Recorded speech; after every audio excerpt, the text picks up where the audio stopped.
نحمده ونصلي ونسلم على سيدنا ومولانا محمد رسوله النبي الأمين المكين الحنين الكريم الرؤوف الرحيم وعلى آله الطيبين الطاهرين وصحبه الكرام المتقين وأولياء أمته والصالحين وعلماء ملته العاملين. أما بعد، فأعوذ بالله من الشيطان الرجيم. بسم الله الرحمن الرحيم.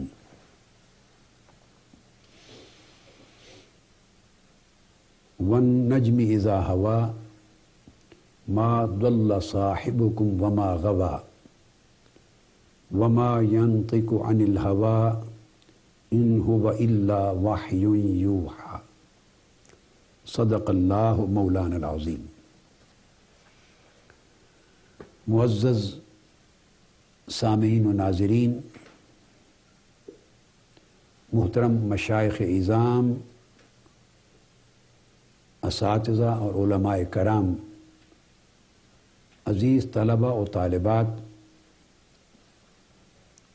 اور مکرم خواتین و حضرات، اللہ رب العزت کا شکر ہے جس کی توفیق سے ہم قرآن و سنت کی روشنی میں عقائد صحیحہ کے انتہائی اہم موضوع پر ایک سلسلہ وار گفتگو کر رہے ہیں، اور اس وقت پچھلی کئی نشستوں سے تسلسل کے ساتھ ہماری گفتگو اس موضوع کے ایک خاص حصے پر چل رہی ہے، اور وہ اس بات پہ غور کرنا ہے کہ کیا یہ عقیدہ یا یہ تصور درست ہے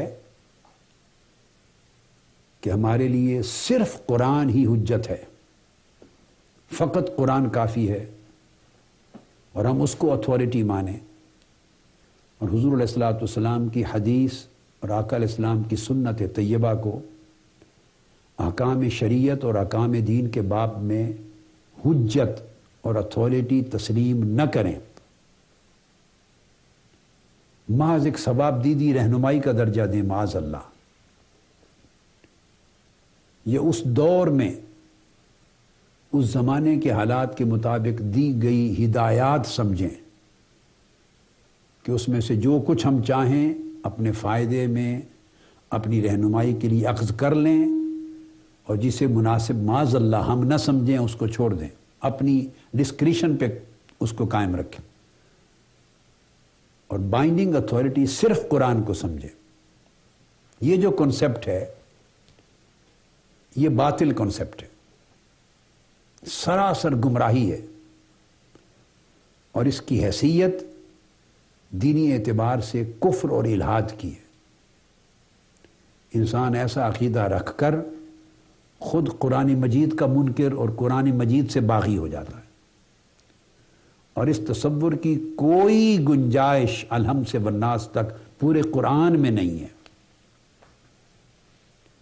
یعنی ایک ایسی بات کا دعویٰ کرنا قرآن مجید کی نسبت جو خود قرآن ہی نہیں کہہ رہا، اور قرآن نے سینکڑوں مقامات پر، کئی سو مقامات پر اس کی نفی کی ہے، اس کو رد کیا ہے، اور اس کے برعکس یہ اسٹیبلش کیا ہے کہ حجت قرآن اور سنت دونوں ہیں۔ حجت اللہ کا فرمان اور اللہ کے رسول کا فرمان دونوں حجت ہے، اطاعت الہی اور اطاعت رسول دونوں حجت ہیں، واجب ہیں، اور دائمی طور پر مستقل طور پر علی الاطلاق بغیر استثناء کے اس میں ہماری ڈسکریشن کا کوئی دخل نہیں ہے۔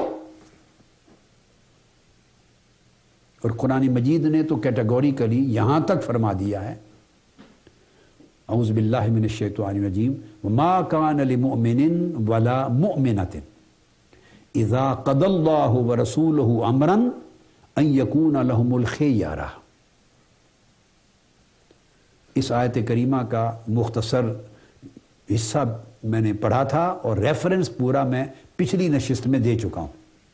قضا ججمنٹ کے باب میں کہ اللہ نے اپنی اور اپنے رسول صلی اللہ علیہ وسلم کی ججمنٹ اور فیصلے اور حکم کو بھی ایک ہی فیصلہ اور ججمنٹ قرار دے دیا ہے، قضا. اور فرمایا کہ جو مومن ہے، مرد ہو یا عورت، اس کے لیے یہ زیب ہی نہیں دیتا، اس کے لیے پاسبل ہی نہیں، اسے یہ اختیار ہی نہیں ہے کہ اذا قضى اللہ ورسولہ امرا، کہ جس میٹر میں، جس معاملے میں اللہ اور اللہ کے رسول کا حکم آ جائے، اللہ اور اللہ کے رسول کا فیصلہ آ جائے، ان یکون لہم الخیرہ، کہ اس کے بعد ان لوگوں کے لیے کوئی اختیار باقی رہ جائے کہ ہم اسے مانیں یا نہ مانیں. تو قرآن مجید نے کیٹیگوریکلی اللہ کے حکم کو اور اللہ کے رسول کے حکم کو ایبسولیوٹ بائنڈنگ ڈکلیئر کر دیا ہے. ہم اس نقطے کو اس وقت ڈسکس کر رہے ہیں پچھلی کئی نشستوں سے، اور ڈسکس قرآن مجید ہی سے کر رہے ہیں. دلائل اصلاً قرآن مجید ہی سے لے رہے ہیں، سارے دلائل. ہم اس موضوع پر اپنی پوری گفتگو اور اپنا پورا موقف اور اس کی جتنی تشریح اور تعبیر میں کر رہا ہوں، اس کی بنیاد قرآنی دلائل پہ رکھ رہا ہوں. اس کی بنیاد احادیث نبوی پہ نہیں.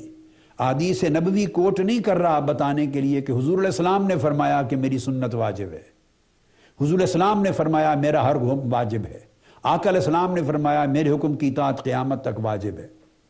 ایسی سینکڑوں احادیث ہیں، مگر میں اس سلسلہ کلام میں اپنی پوری گفتگو کی بنیاد اور مدار حدیث نبوی پہ نہیں رکھ رہا، چونکہ حدیث نبوی کی حجیت کا تو بدقسمتی سے انکار کر رہے ہیں کچھ لوگ، اور اسی انکار کو رد کرنا ہے، اسی غلط فہمی کو دور کرنا ہے، اسی کانسیپٹ میں کلیئرٹی دینی ہے. تو اس کلیئرٹی کے لیے حدیث نبوی سے دلائل میں نہیں لا رہا، اس کلیئرٹی کے لیے صرف اسی قرآن سے دلائل لا رہا ہوں جس قرآن کو وہ محض حجت سمجھتے ہیں اور اس کے علاوہ کسی اور شے کو ماننے کا دعویٰ نہیں کرتے، حالانکہ وہ قرآن کو بھی نہیں مانتے ایسا کہنے والے. اگر قرآن کو مانتے تو حضور کی سنت اور اطاعت کو حجت مانتے. اس ضمن میں آج ایک نئی دلیل سے آغاز کر رہے ہیں اپنی گفتگو کا. یہ سورہ النجم کی آیات ہیں، پہلی 4 آیتیں ہیں جو میں نے پڑھی. تو اللہ تبارک و تعالی نے یہاں جس مضمون کو بیان کیا ہے اسے قسم کھا کے بیان کیا ہے. والنجم، نجم عرف عام میں ستارے کو کہتے ہیں. اب میں اس النجم کی تفسیر میں نہیں جانا چاہ رہا اس وقت. تو نجم کی، ستارے کی قسم کھائی ہے، اور جو اصل مضمون قسم کھانے کے بعد والنجم اذا ہوا کے بعد شروع ہو رہا ہے وہ ہے ما ضل صاحبکم وما غوا. تمہارے صاحب صلی اللہ علیہ وآلہ وسلم، یہ آقا علیہ السلام کا ٹائٹل ہے جو اللہ رب العزت نے دیا ہے. اور صاحب کا معنی یہ ہے کہ تمہیں اپنی صحبت کے شرف سے نوازنے والے، تمہیں اپنی صحبت کا فیض دینے والے، تمہیں اپنی صحبت میں بٹھانے والے، وہ ہستی جن کی صحبت و قربت تمہیں طویل زمانے سے میسر ہے، وہ تمہارے صاحب نہ بھٹکے نہ بہکے. اور پھر ارشاد فرمایا وما ينطق عن الهوى، تیسری آیت میں، اور وہ کبھی بھی اپنی خواہش نفس سے نہیں بولتے. کوئی بات، کوئی لفظ اپنے منہ سے ایسا نہیں نکالتے جو ان کی خواہش سے، اپنی ذاتی خواہش سے نکلا ہو، جو ان کی پرسنل وش ہو، جو ان کی پرسنل چوائس ہو. تو اپنی خواہش نفس سے نہیں بولتے. ان ہوا الا وحی یوحا، بلکہ جو کچھ بھی وہ بولتے ہیں، جو کچھ بھی وہ کہتے ہیں، ارشاد فرماتے ہیں، وہ وحی ہوتی ہے جو ان کی طرف کی جاتی ہے. جو ان کی طرف وحی کی جاتی۔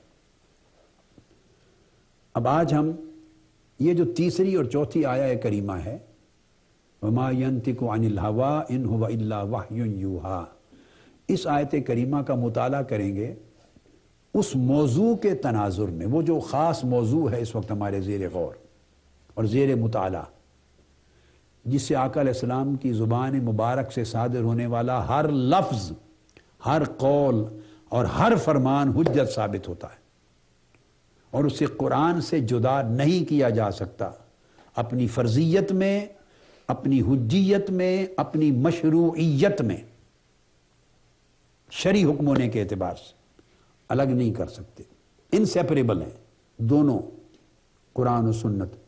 اس اینگل سے اس آیت کریمہ کا، ان دو آیات کا مطالعہ کریں۔ اب غور طلب جو چند ایک پہلو ہیں وہ یہ کہ یہ جو لفظ ہے وما ینطق عن الہوا، یہ لفظ عام ہے، وما ینطق یہ عام لفظ ہے، اور یہ ہر اس لفظ، ہر اس کلمہ، ہر اس جملہ اور ہر اس قول کو شامل ہے جو آقا علیہ السلام کی زبان مبارک سے ادا ہوتا ہے، اسے ینطق کو کہتے ہیں۔ ناطق ینطق نطقا منطقا نطوقا، یہ اس کی لغت ہے۔ جو شخص منہ سے کوئی لفظ بولتا ہے اس کو ناطق ینطق کو کہتے ہیں، اور اسے نطق بھی کہتے ہیں، اسی سے منطق ہے، اسی سے نطوق ہے۔ اس کا معنی ہے تکلم، کلام کرنا، یعنی جو کلام بھی تمہارے صاحب رسول پاک صلی اللہ علیہ وآلہ وسلم جو کلام بھی صادر کرتے ہیں اپنے منہ سے، وہ نطق ہے۔ اور عربی زبان میں جو نطق ہے، جس سے وما ینطق عن الہوا کا لفظ نکلا ہے، وہ صوت، الفاظ اور حروف کے ساتھ کلام کرنے کو نطق کہتے ہیں۔ ایسا کلام کہ جس میں الفاظ ہوں، حروف ہوں، تو مطلب کیا ہوا؟ جب نطق کی اور ینطق کی بات ہوئی تو مطلب ہے آقا علیہ الصلوۃ والسلام کا وہ سارا کلام اور ہر کلمہ جس کی آواز ہے، جس میں لفظ ہیں، جس میں حرف ہیں، وہ ہر شے اللہ کی وحی، وہ ان کی خواہش نفسانی کی بنیاد پہ صادر نہیں ہے۔ اب القاموس کو اگر اٹھائیں، لغت کی بہت بڑی کتاب ہے معنی کو سمجھنے کے لیے، اور اس طرح التعارف، اس میں صاحب قاموس نے حوالہ دیا نطق کا، اور وہ کہتے ہیں الاصوات المقطعہ، جب ہم بول رہے ہیں نا تو ہر لفظ الگ الگ دوسرے لفظ سے بیان ہو رہا ہے، تقطیع ہے، مقطع ہے، ہر لفظ سمجھ آ رہا ہے، ہر حرف سمجھ آ رہا ہے، پھر اس سے ہر جملہ بن رہا ہے، پھر جملے سمجھ میں آ رہے ہیں۔ وہ کہتے ہیں کہ جو التی یظہرھا اللسان، زبان جن کو ظاہر کر کے ادا کرے، وتعیھا الاذان، اور کان جن کے معنی کو سمجھیں، اس کو نطق کہتے ہیں۔ یہ میں مفہوم اس لیے سمجھا رہا ہوں تاکہ پتہ چلے کہ زبان سے ادا ہونے والا ہر با معنی الفاظ اور حروف پر مشتمل ہر لفظ نطق اور ینطق میں آتا ہے، جس کو کوئی زبان ادا کرتی ہے اور کان اس کو سنتے اور سمجھتے ہیں۔ اب یہ بات ذہن میں رکھ لیں، اس آیت کریمہ کی طرف اب آ جاتے ہیں۔ تو مطلب یہ ہوا کہ آقا علیہ السلام کی زبان اقدس سے صادر ہونے والا ہر قول، ہر فرمان وما ینطق میں آتا ہے۔ اب ارشاد فرمایا گیا وما ینطق عن الہوا، کہ حضور علیہ السلام کوئی لفظ، کوئی قول، کوئی جملہ، کوئی کلمہ اپنی خواہش نفس سے نہیں بولتے۔ تو گویا ان ہوا الا وحی یوحا، ان ہوا، بلکہ وہ سے مراد کیا ہے؟ وہ کلمہ جو حضور علیہ السلام کی زبان اقدس سے نکلا، ہر وہ قول جو حضور علیہ السلام نے بیان کیا، ہر وہ بات جو حضور علیہ السلام نے فرمائی، کہی، ان ہوا۔ اب ہوا کی ضمیر کا جو مرجع ہے وہ آقا علیہ السلام کا نطق ہے، آقا علیہ السلام کا کلام ہے، آقا علیہ السلام کی ہر گفتگو، ہر سینٹنس، ہر قول ہے۔ فرمایا وہ وحی ہے۔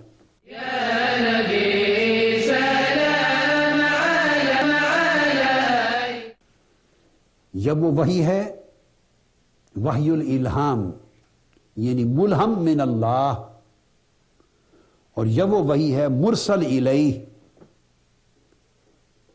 ہر کلمہ، ہر لفظ، ہر قول، ہر فرمان جو آقا علیہ السلام کی زبان اقدس سے نکلتا ہے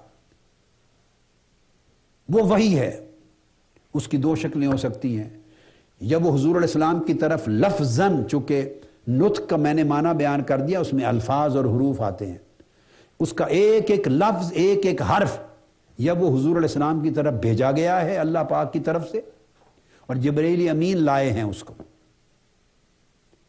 وہ ڈیوائن ریولیوشن ہے، ایکسٹرنل اینڈ ایکسپریس،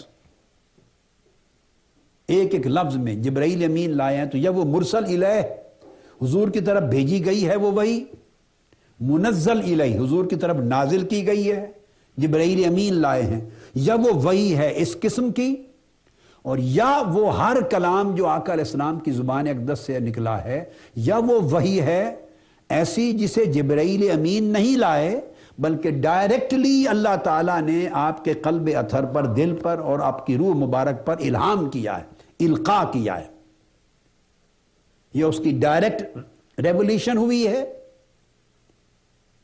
یا بذریعہ جبرائیل امین اسے کمیونیکیٹ کیا گیا ہے۔ تو مطلب یہ تھا، ایک چیز کی نفی کر دی اور دو چیزوں کا اثبات کر دیا۔ نفی اس چیز کی کر دی، وما ینطق عن الہوی، اس کی نفی کر دی کہ کوئی یہ نہ سمجھے، جیسے ہم انسان، جتنے بشر ہیں، انسان ہیں، ہم جب بولتے ہیں تو اپنی خواہش نفس سے بولتے ہیں۔ اب میں آپ سے کلام کر رہا ہوں تو اللہ رب العزت نے جو سمجھ مجھے عطا کی ہے تو میں اپنی سمجھ سے کلام کر رہا ہوں، اپنی چاہت سے کلام کر رہا ہوں، اپنی خواہش سے کلام کر رہا ہوں۔ یہ سارے الفاظ بھی میرے ہیں، سارے معنی بھی میرے ہیں، ان میں کوئی چیز وحی نہیں ہے۔ یہ شان صرف پیغمبر کو اور رسول خدا صلی اللہ علیہ وسلم کو حاصل ہے۔ نفی اس بات کی گئی ہے کہ اے لوگو، جس طرح آپ لوگ بولتے ہو اور آپ بولتے ہیں اور کلام کرتے ہیں، ایک دوسرے سے گفتگو کرتے ہیں، اور آپ اپنی خواہش سے گفتگو کرتے ہیں، ناراضگی بھی ہوتی ہے، رضامندی بھی ہوتی ہے، اچھی بھی بات کرتے ہیں، بری بات بھی کرتے ہیں، خطاب کرتے ہیں، تقریر کرتے ہیں، اشعار، شعر گوئی کرتے ہیں، مضمون بیان کرتے ہیں، جو کچھ آپ کہتے ہیں وہ آپ کی اپنی خواہش نفس کی بنیاد پر ہوتا ہے، آپ کے اندر سے نکل رہا ہوتا ہے۔ اس کانسیپٹ کی نفی کی گئی ہے کہ خبردار، وہ جو عالم بشریت کا ایک طریقہ ہے، ہر بشر اور ہر انسان کا، میرے محبوب صلی اللہ علیہ وسلم کو اس پیمانے پر نہ ناپنا، ہر چند کہ وہ بشریت مقدسہ سے خالی نہیں ہیں، انہیں بھی ہم نے پیکر بشریت دیا ہے، پیکر نورانیت، اور بشریت کو یکجا کیا ہے، وہ عالم بشریت میں سے ہیں، مگر اس کا مطلب یہ نہیں کہ ان کے بولنے کو اپنے بولنے جیسا سمجھنے لگو، ان کے کلام کو اپنے کلام کی طرح کلام سمجھنے لگو، ان کی گفتگو کی جو اصل ہے، اوریجن، کہاں سے اوریجنیٹ ہو رہی ہے، اسے اپنی گفتگو کی طرح سمجھنے لگو کہ ہماری گفتگو تو ہماری خواہش اور ہمارے دل سے اور ہماری تمنا سے اور ہماری اپنی وش سے اوریجنیٹ ہوتی ہے۔ whatever we want to speak, we speak. Whatever we wish to express, we do express. Whatever we want to utter, we utter. جو کچھ ہم کہنا چاہتے ہیں ہم کہتے ہیں۔ رسول کا بولنا اس طرح نہیں ہوتا کہ جو وہ چاہے وہ کہے، نہیں، وہ جو اپنی بشری، قلبی، نفسانی چاہت سے بولنا ہے اس کی نفی کر دی گئی ہے۔ وما ینطق عن الہوی، وہ اپنی خواہش نفس سے، جس طرح تم بولتے ہو میرا رسول نہیں بولتا، اس کی شان اس سے بلند ہے۔ تو پھر کیا ہے؟ وہ بولتے ہیں، کلام کرتے ہیں، خطاب کرتے ہیں، تو بولتے تو ہیں، تو پھر ان کے بولنے کی اوریجن کیا ہے؟ اگلا سوال آتا ہے، Where does his speech originate from؟ جو آقا علیہ السلام کی گفتگو ہے، سپیچ ہے، کلام ہے، وہ کہاں سے اوریجنیٹ ہوتا ہے، کہاں سے جنم لیتا ہے، اس کی اصل کیا ہے، حقیقت کیا ہے، ماہیت کیا ہے، نیچر کیا ہے، اس کی ریالٹی کیا ہے۔ اب اس کا جواب دوسری آیت کریمہ میں ان ہوا، ہر وہ کلام، ہر وہ کلمہ، ہر وہ لفظ اور ہر وہ جملہ اور ہر وہ فرمان جو ان کی زبان سے نکلتا ہے اور تم سنتے ہو، ان ہوا، وہ اور کچھ نہیں ہے۔ خواہش نفس کی تو نفی کر دی تھی کہ خواہش نفس سے تو وہ جنم نہیں لیتا، تو پھر وہ کیا ہے؟ فرمایا اور کچھ نہیں، ان ہوا الا وحی یوحا، سوائے اس کے کہ وہ صرف وحی ہے جو اس کی طرف کی جاتی ہے، میرے محبوب کی طرف۔ تو بطریق حصر آقا علیہ السلام کی زبان اقدس سے صادر ہونے والے ہر کلام کو اللہ نے وحی ڈکلیئر کر دیا۔ اب یہاں ایک اور سوال پیدا ہوتا تھا کہ ہم اپنی کم علمی کی وجہ سے شاید یہ سمجھتے ہیں کہ وحی سے مراد صرف وہ قرآنی آیات ہوتی ہیں۔ یہ ہماری کم علمی ہے، وحی اس کو نہیں کہتے، صرف اس کو نہیں کہتے۔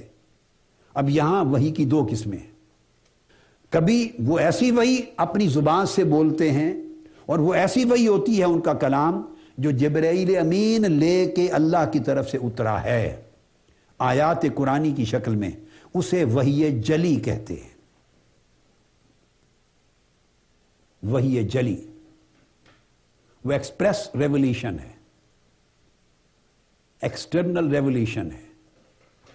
In world and meanings, world اور اسپرٹ، ہر چیز میں اللہ کی وحی ہے۔ اس کے الفاظ بھی حضور نے نہیں بنائے صلی اللہ علیہ وسلم، وہ من ان، اس کلام کا لفظ بھی معنی بھی اللہ رب العزت کی طرف سے اتاری گئی، جبرائیل امین نے آ کے آپ کے قلب اطہر میں ڈالی، اور آپ نے اسی طرح اس کو بیان کر دیا۔ وہ وحی جلی ہے، ظاہراً بھی وحی ہے، باطناً بھی وحی ہے، وہ لفظاً بھی وحی ہے، وہ معناً بھی وحی ہے، لفظ میں بھی وحی اور معنی میں بھی وحی ہے، اس کو قرآن کہتے ہیں۔ تو وحی کی اس قسم کا نام قرآن ہے۔ اب ایک وحی اس کے علاوہ بھی ہے جو قرآن نہیں ہے مگر قرآن سے جدا بھی نہیں ہے، وہ وحی الہام ہے۔ اور یہ وہ وحی ہے جس میں جبرائیل امین کے ذریعے الفاظ نازل نہیں ہوتے، بلکہ اللہ رب العزت ڈائریکٹلی، براہ راست آقا علیہ السلام کے قلب میں، دل میں، آپ کی روح میں، قلب اطہر اور روح مبارک میں وہ معنی، وہ مفہوم، وہ کانسیپٹ اللہ رب العزت الہام کر دیتا ہے۔ تو معنی اللہ کی طرف سے آیا ہوتا ہے، اور اس معنی کو الفاظ کا جامع حضور علیہ السلام اپنی طرف سے پہناتے ہیں۔ ورڈز حضور علیہ السلام کے ہوتے ہیں، میننگز اللہ کی طرف سے آتے ہیں، اسپرٹ اللہ کی طرف سے آتی ہے، میسج اللہ کی طرف سے آتا ہے، کانسیپٹ اللہ کی طرف سے آتا ہے۔ اب اس کو جسم دے دیتے ہیں الفاظ، وہ الفاظ حضور علیہ السلام کے ہوتے ہیں۔ تو اس قسم کی وحی کو حدیث کہتے ہیں اور سنت کہتے ہیں۔ یہ وحی خفی کہلاتی ہے، امپلائیڈ وحی، یہ امپلائیڈلی وحی ہے، انٹرنلی وحی ہے، اپنی ریالٹی میں وحی ہے، میننگز میں وحی ہے، ورڈز میں نہیں۔ تو یہ وحی خفی ہے۔ تو ارشاد فرمایا ان ہوا الا وحی یوحا، جو کلمہ بھی میرے محبوب کے منہ سے نکلتا ہے بھائی وہ اور کچھ نہیں ہے، کسی مغالطے میں اور گمراہی میں نہ پڑنا، وہ وحی ہی وحی ہے، فقط وحی ہے جو ان پر کی جاتی ہے، خواہ الفاظ اور معانی دونوں کی صورت میں کی جائے، خواہ فقط معانی کی صورت میں کی جائے اور الفاظ کا جامع لباس وہ خود پہنا دیں۔ اگر الفاظ اور معنی دونوں اترے ہوں اللہ کی طرف سے تو اس کو قرآن کہتے ہیں، وحی جلی۔ اگر اللہ کی طرف سے صرف معنی اترا ہو اور اس کو حضور علیہ السلام نے خود ایکسپلین کر دیا اپنے الفاظ میں تو اس کو وحی خفی کہتے ہیں، وہ حدیث اور سنت ہے۔ اب یہاں ایک بہت لطیف چیز آپ کو سمجھاتا ہوں آگے بڑھنے سے پہلے۔ اس آیت کریمہ کی تفسیر کرنی ہے اور بہت سے گوشے اس کے اندر ایکسپلین ہوں گے، مگر یہاں رک کر میں ایک خاص چیز آپ کو سمجھاؤں، اس مثال سے بڑا کنسیپٹ کلیئر ہو جائے گا۔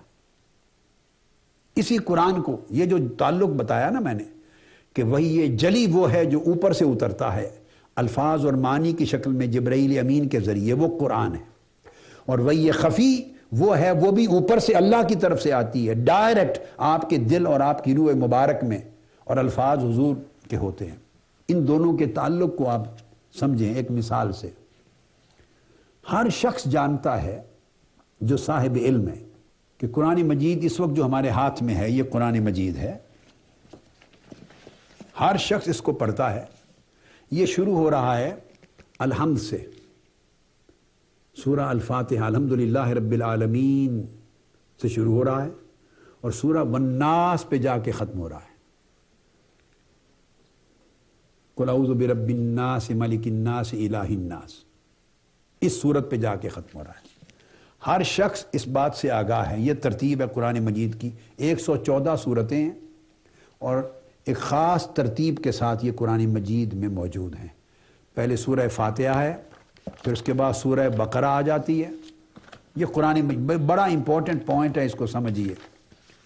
اور پھر اس کے بعد سورہ بقرہ کے بعد پھر سورہ آل عمران آ جاتی ہے، پھر النساء آتی ہے، المائدہ آتی ہے، پھر الانعام، پھر آراف، پھر انفال، پھر التوبہ، پھر یونس 10ویں سورت، اور اس طرح چلتے چلتے پھر آپ سورہ والناس تک چلے جاتے ہیں، اور یہ 114ویں سورت۔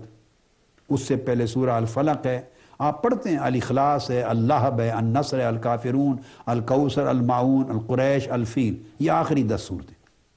اس طرح 114 صورتوں کی پوری ترتیب ہے،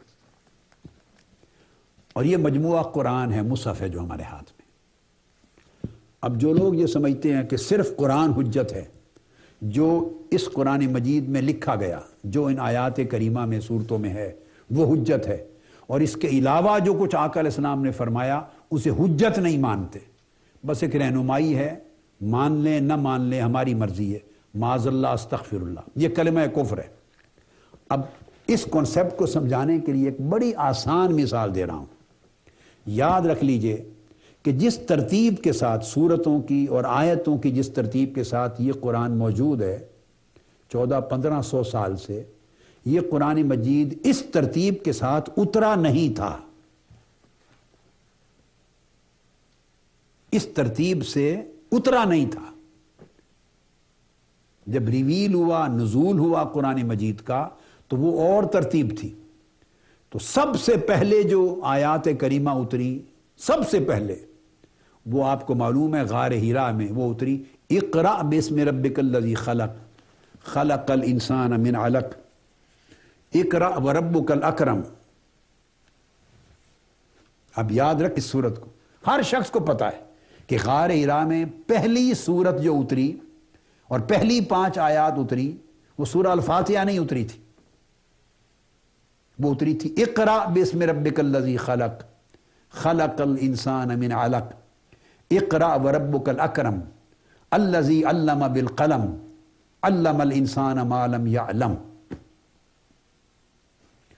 یہ سورت اور اس کی پہلی 5 آیتیں اتری تھی سب سے پہلے۔ تو اب صرف قرآن ہی حجت ہوتا تو قرآن مجید کی کتابی ترتیب میں بھی یہ آیتیں پہلے ہونی چاہیے تھی۔ سورہ فاتحہ کہاں سے آ گئی پہلے؟ پھر سورہ بقرہ اس کے بعد کہاں سے آ گئی؟ پھر سورہ آل عمران کہاں سے آ گئی؟ پھر سورہ نساء اور المائدہ یہ کہاں سے آ گئی؟ یہ ترتیب کس نے بنائی؟ یہ میں ایک ایسی مثال دے رہا ہوں، ہر آدمی سمجھ لے گا اور اس سے وہ فتنہ جو باطل فتنہ ہے اس کی جڑ کٹ جائے گی انشاءاللہ۔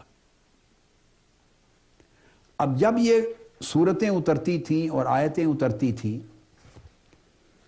کسی ایک جگہ قرآن مجید میں یہ نہیں آیا، آپ کو کوئی آیت ایسی نہیں ملے گی، کوئی آیت قرآن مجید کی جس میں یہ درج ہو کہ یہ جو آیت اتری ہے اس کو فلاں صورت میں اس مقام پر درج کیا جائے۔ سب سے پہلے تو اتری ہیں اقرأ باسم ربک الذی خلق، وہ 5 آیتیں، مگر ان کو رکھا گیا ہے قرآن مجید میں وسط میں جا کر، قرآن مجید کے اندر جا کے رکھا گیا ہے۔ اب یہ قرآن مجید میں بولیے کہاں لکھا ہے، کس آیت میں، کس صورت میں، کس مقام پر قرآن مجید میں یہ چیز آئی ہے کہ ان آیتوں کے لکھنے کی جگہ یہ ہے؟ یہ بات بڑی امپورٹنٹ ہے. اس مقام پر کس وجہ سے رکھا گیا؟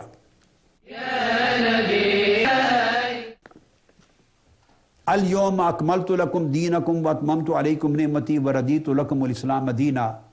یہ تو حجت الوداع کے سال میں، وصال مبارک کے آخری سال میں جا کے یہ آیت اتری ہے. یعنی 22 برس قرآن مجید کو اترتے گزر چکے تھے. 22 برس اتر چکا تھا قرآن مجید. تو جب آج کے دن ہم نے آپ کے لیے آپ کا دین مکمل کر دیا، یہ آیت آئی، تو یہ تو اینڈ پر 30ویں پارے میں یہ آیت آنی چاہیے تھی کہیں جا کر. اگر جس ترتیب سے قرآن اترا تھا اور وہی ترتیب اسی سے ہی قرآن لکھا اور مجموعہ بنایا جاتا تو اینڈ پر 30ویں پارے کے وسط میں یا آخری 10-15 صورتوں میں یہ آنی چاہیے تھی یہ آیت. یہ قرآن مجید کے شروع میں کیسے آ گئی؟ اسی طرح اور بے شمار صورتیں اور آیتیں ہیں جن کے نزول کا وقت مقرر ہے. جب آقا علیہ السلام کی رسالت کا حکم آیا 3رے سال، آپ کی عمر مبارک 43 ایئرز تھی. 3رے سال جب رسالت کا وقت آیا، پہلی وحی کے بعد جب حکم آیا تبلیغ کا، عام لوگوں کو تبلیغ کرنے کا، اس وقت یہ آیت اتری. قم، سورہ مدثر اور سورہ مزمل کی، یا ایھا المزمل قم فانذر وربک فکبر وثیابک فطہر. تو سورہ مزمل کی اور سورہ المدثر کی یہ آیتیں تو آقا علیہ السلام کی اعلان نبوت اور وحی کے نزول کے 3رے سال میں اتری ہیں. اور یہ سورہ مزمل اور سورہ مدثر قرآن مجید کے آخری حصے میں جا کے رکھی گئی.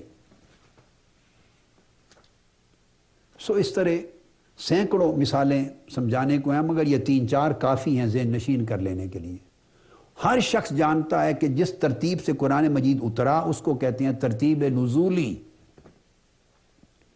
اور جس ترتیب میں قرآن مجید آج اس مصحف اور کتاب کی صورت میں ایگزسٹ کرتا ہے یہ ترتیب کتابی ہے.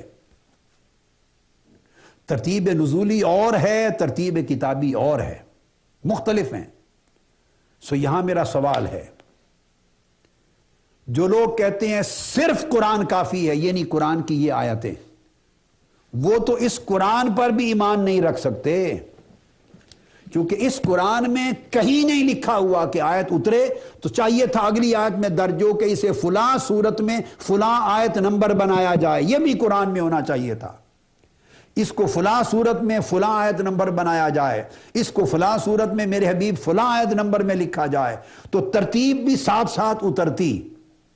تو پھر تو یہ قرآن اس ترتیب سے، یہ بھی آسمان سے جبرائیل امین کے ذریعے ظاہری الفاظ میں نازل کردہ قرآن کا حصہ کہلاتا.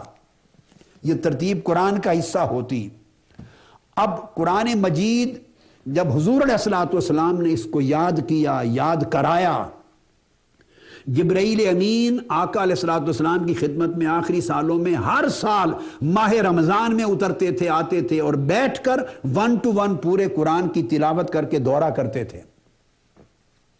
پورا قرآن الحم سے والناس تک آقا علیہ السلام کے ساتھ بیٹھ کر، جیسے 2 قاری کرتے ہیں، 2 حفاظ ایک دوسرے کو پڑھتے سناتے ہیں، دورہ کرتے تھے. وصال مبارک کے آخری سال میں 2 مرتبہ دورہ کیا سیدنا جبرائیل امین نے آقا علیہ السلام کے ساتھ مل کر، اس ترتیب سے جس ترتیب میں آج قرآن موجود ہے الحم سے والناس تک. اسی ترتیب سے سینکڑوں حافظ بنائے آقا علیہ السلام نے.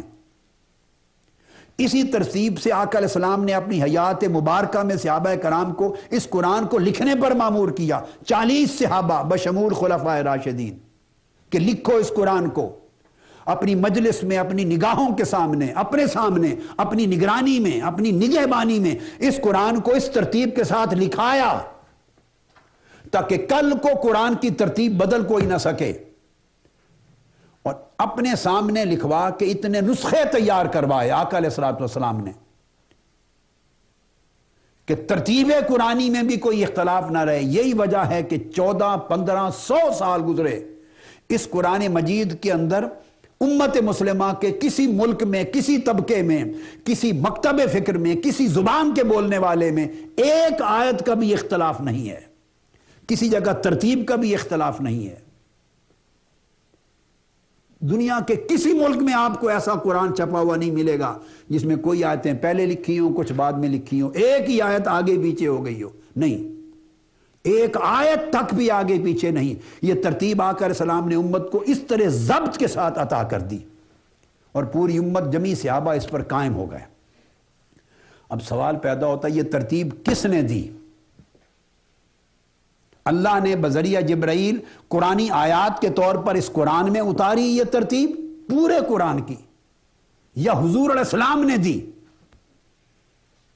صحابہ کرام کو جو کہا بھئی اتری تو اقرا بسم ربک الذی خلق، یہ آیتیں پہلے تھیں، مگر کتاب بناتے ہوئے سب سے پہلے سورہ فاتحہ لکھو، اس کے بعد الف لام میم سے شروع کرو۔ کہیں کوئی آیت قرآن میں ہے جو یہ بتاتی ہو کہ سورہ بقرہ کو الف لام میم سے شروع کرنا ہے؟ ذالک الکتاب لا ریب فیہ ھدی للمتقین الذین یؤمنون بالغیب ویقیمون الصلاۃ، یہ آیتیں پہلے لانی ہیں، اور اس کے بعد اگلی آیتیں، ان کے بعد پھر ان کے بعد اگلی آیتیں، پھر اگلی آیتیں۔ ہے قرآن مجید میں کوئی ایک مقام جو کسی ایک سورت کا اپنا نمبر بتاتا ہو کہ فاتحہ کے بعد بقرہ، بقرہ کے بعد آل عمران، آل عمران کے بعد النساء، اس کے بعد المائدہ، اور آخری سورت فلق اور الناس؟ ہے قرآن مجید میں کوئی جگہ جہاں یہ ترتیب بتائی گئی ہو؟ پھر اگلا سوال، ہے قرآن مجید میں کوئی ایسی آیت جہاں ایک سورت کی اپنی جو آیتیں ہیں ان آیتوں کی ترتیب بتائی گئی ہو؟ 200، 250، 300 کے قریب آیات پر مشتمل ایک سورت ہے سورہ بقرہ، ایک بار تو نہیں اتری، ایک وقت میں 3 آیتیں اترتی تھی، کبھی 5 آیتیں اترتی، کبھی 7، 8 آیتیں اترتی، عام طور پہ اتنا حصہ اترتا تھا ایک وحی میں۔ تو 3 آیتیں آ گئیں، 5 آیتیں اتر گئیں، 7، 8 آیتیں ایک وقت میں اتر گئیں، تو ایک چھوٹا سا پیس تھا ریولیشن کا آ گیا، بھئی اسے 250، 300 آیات کی پوری صورت میں ان 3 آیتوں کو کہاں رکھنا ہے؟ ان کی جگہ کیا ہے؟ اس سے پہلے کون سی صورتیں ہوں گی؟ پھر اس کے بعد جہاد میں گئے اور آیتیں آ گئیں۔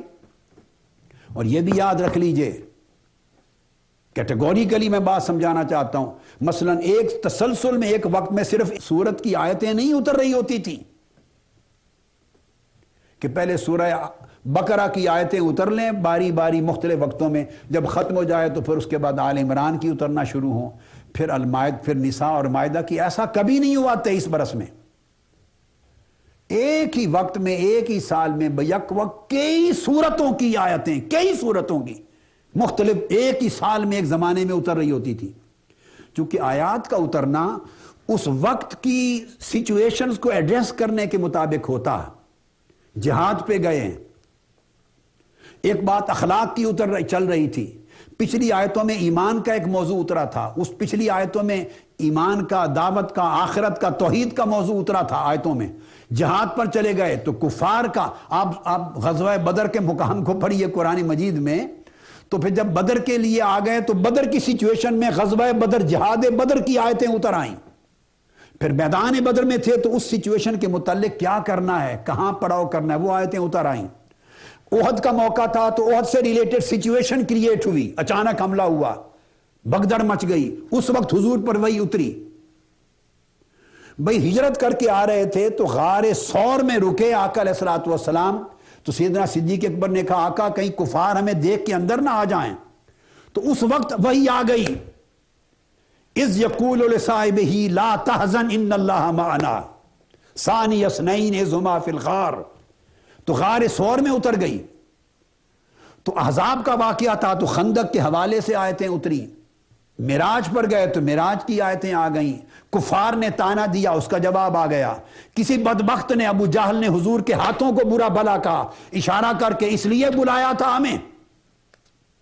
اور واقعہ پیش آیا مکہ کے اوائل دور میں، جب آقا علیہ السلام نے جبل ابو قبیس پر جمع کیا خاندان کو، قریشی سرداروں کو، اور کہا اللہ کی وحدت پر ایمان لاؤ اور جھوٹے بتوں کو چھوڑ دو۔ جب دعوت اسلام دی تو اس وقت ابو لہب بدبخت اس نے ہاتھ اٹھا کر کہا محمد صرف اس لیے ہم کو جمع کیا تھا تمہارے ہاتھ ٹوٹ جائیں، معاذ اللہ، استغفر اللہ۔ ابو لہب نے یہ کلمہ بد کہا، اس کے رد میں اللہ نے سورت اتار دی، تبت یدا ابی لہب وتب ما اغنی عنہ مالہ وما کسب۔ پوری سورت اتری مکہ معظمہ کے پہلے 2-3 سالوں میں، جب نزول وحی شروع ہوا تھا ابتدائی سالوں میں اتری، جب حضور دعوت توحید کے لیے پہلی گیدرنگ کی تھی پوری فیملی کی، قریشی سرداروں کی، فرسٹ ٹائم ان کو بلایا تھا، یہ سورت اتری وہاں تھی اور لگی قرآن مجید میں جا کر 30ویں پارے میں، سورہ اللہ 30ویں پارے میں جا کے لگی۔ اب آپ سمجھے، اذا جاء نصر اللہ والفتح، فتح کی یا اسی طرح اور فتح کی آیتیں فتح مکہ کے حوالے سے اتری، 8ویں ہجری میں لگی، 30ویں پارے کی آخری 10 سورتوں کے اندر جا کے لگی۔ مقصد بات کرنے کا یہ ہے کہ یہ جو ترتیب قرآن مجید کی بنی، ایک وقت میں جیسے کوئی سبجیکٹ آتا، جیسے سوال ابھرتا، جیسے سچویشن کریٹ ہوتی، صحابہ کرام پوچھتے تو فوراً انہیں ایڈریس کرنے کے لیے، سچویشن کو ایڈریس کرنے، رہنمائی دینے، ہدایت دینے کے لیے وحی نازل ہو جاتی، اللہ پاک جبرائیل امین کو بھیجتے، آیتیں اترتی، اور وہ مختلف آیتیں ایک سال میں کئی بار اترتی رہتی، روز اترتی، روزانہ اترتی، اور جب صحابہ کرام کو لکھاتے تو قرآن مجید کے اندر کوئی آیت ایسی نہ تھی کہ میرے محبوب یہ آیتیں سورہ بقرہ میں ڈالنی، یہ آیتیں النساء میں ہیں اس میں لکھنی، یہ آیتیں المائدہ میں لکھنی ہیں، یہ آیتیں التوبہ کی ہیں، یہ آیتیں سورہ انفال میں ہیں، یہ آیتیں بنی اسرائیل میں ہیں، یہ آیتیں الفتح میں ہیں، یہ آیتیں سورہ عنکبوت میں ہیں۔ یہ کہیں قرآن میں درج نہ تھا کہ ان آیتوں کو کہاں لکھنا ہے، کس صورت میں لکھنا ہے، کس صورت کو کون سی صورت سے پہلے لکھنا ہے اور کس صورت کے بعد، پھر اس صورت کے اندر کن آیتوں کو پہلے، کن کو ان کے بعد، کن کو ان کے بعد، ترتیب کیا بنانی ہے۔ علی ذی القیاس الحم سے والناس تک پورے قرآن کی یہ ترتیب سورتوں کی بھی بنتی گئی، آیتوں کی بھی بنتی گئی۔ ان ترتیبوں کے بارے میں ایک آیت بھی قرآن میں نہیں ہے جو اس ترتیب کو بیان کرے، یہ آقا علیہ السلام نے دی اور فرمایا یوں لکھو۔